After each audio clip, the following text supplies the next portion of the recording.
রাধে রাধে বন্ধুরা, তো অনেক দিন পর আবার একটা ব্লগ নিয়ে চলে আসলাম। দেখো সামনেই যেহেতু গণেশ পুজো, তো এটা গণেশ পুজোর আগের দিনের ভিডিও। তো গণেশ পুজোর জন্য দেখো গণেশ ঠাকুরটাকে আমাদের তো ওপরে তোলা ছিল, তো প্রচণ্ড নোংরা হয়েছিল, সেই জন্য শ্যাম্পু দিয়ে ভালো করে আমরা পরিষ্কার করে নিচ্ছি। তো এখন বাজে রাত 10টা। তো তোমার দাদাভাই কাছ থেকে আসার পরে গণেশ ঠাকুরটা উপর থেকে নিচে নামিয়েছে। তো নিচে যেহেতু রাখার কোনো রকম প্লেস ছিল না, সকালেই একটা অ্যাঙ্গেল লাগানো হয়েছে গণেশ ঠাকুরটাকে নিচে রাখার জন্য। আর সেই জন্য দেখো ঠাকুরটাকে এখন প্রথমে পরিষ্কার করে নেওয়া হচ্ছে। আর এখন দেখো মেয়ে ঠাকুরকে রং করবে বলে বসে গেছে। প্রায় রং করতে শেষ হয়েছে রাত 2টো, তবুও কমপ্লিট হয়েছিল না। পরের দিন সকালে একটু করেছিল, যে যতটুকুটা বাকি ছিল। আর ওদিকে আমি গণেশ ঠাকুরের জন্য আর আমাদের গোপাল সোনার জন্য দেখো ড্রেস বানানোর জন্য কাপড়গুলো যে কিনেছি তোমাদেরকে দেখালাম, তো ওগুলো ড্রেস বানাবো। তো অনেকটা রাত হওয়ার জন্য সেদিনকে আর ড্রেসটা বানাইনি, পরের দিন সকালে বানিয়েছি আর কিছুটা রাতে বানিয়ে রেখেছিলাম।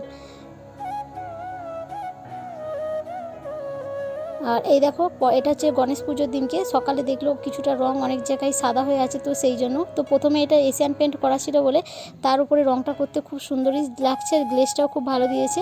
কোনো রকম আমরা এখানে বার্নিশ ব্যবহার করিনি, শুধুমাত্র অ্যাক্রিলিক কালার দিয়ে কালারটা করে নিয়েছি।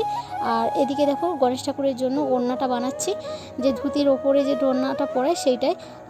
আর গোপাল সোনার জন্য দেখো ড্রেসগুলো ঠিক বানানো হয়ে গেছে। তো ড্রেসগুলো কেমন হয়েছে অবশ্যই কমেন্ট করে জানিও বন্ধুরা। তো ভিডিওটা ছোট ছোট করে দিলাম, অনেকটা বড় হয়ে যাবে, 30 মিনিট কি 1 ঘন্টার হয়ে যেতে পারে, সেই জন্য পার্ট 1 পার্ট 2 করে ভিডিওগুলো আপলোড করব।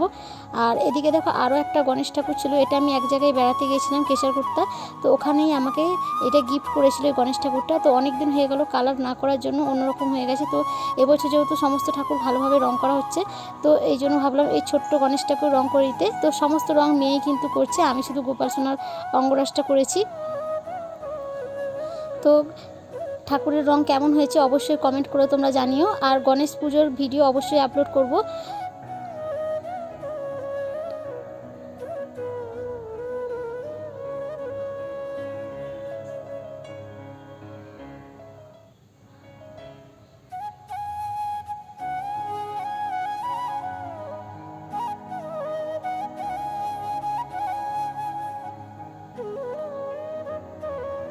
তো এটা অনেকটা কালো ছিল, তো রংটা ডবল করে দিতে হয়েছে, না হলে কালো রংটা যাচ্ছিল না। আর এরপর দেখো গোপাল সোনাকে স্নান করিয়ে অঙ্গরাজটা করিয়ে নিচ্ছি।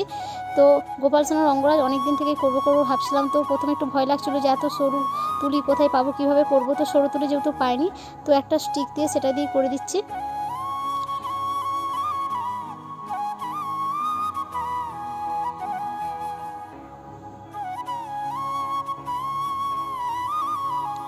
তো ভিডিওটা আজকে কোনো রকম বড় করলাম না বন্ধুরা, তো ভিডিও এখানেই শেষ করছি। পরের দিন আবার নতুন ভিডিও নিয়ে চলে আসছি। এটা পার্ট 1 ছাড়বো, পার্ট 2, 3 করে এরকম করে ছোট ছোট করে ভিডিওগুলো আপলোড করব। তোমরা অবশ্যই কমেন্ট করো, আর ভালো লাগলে লাইক শেয়ার করে থাকো। আর প্লিজ আমাকে একটু সাপোর্ট করো বন্ধুরা। তো আমার গোপাল সোনাকে কেমন লাগছে অবশ্যই কমেন্ট করে জানিও। তো রাধে রাধে বন্ধুরা।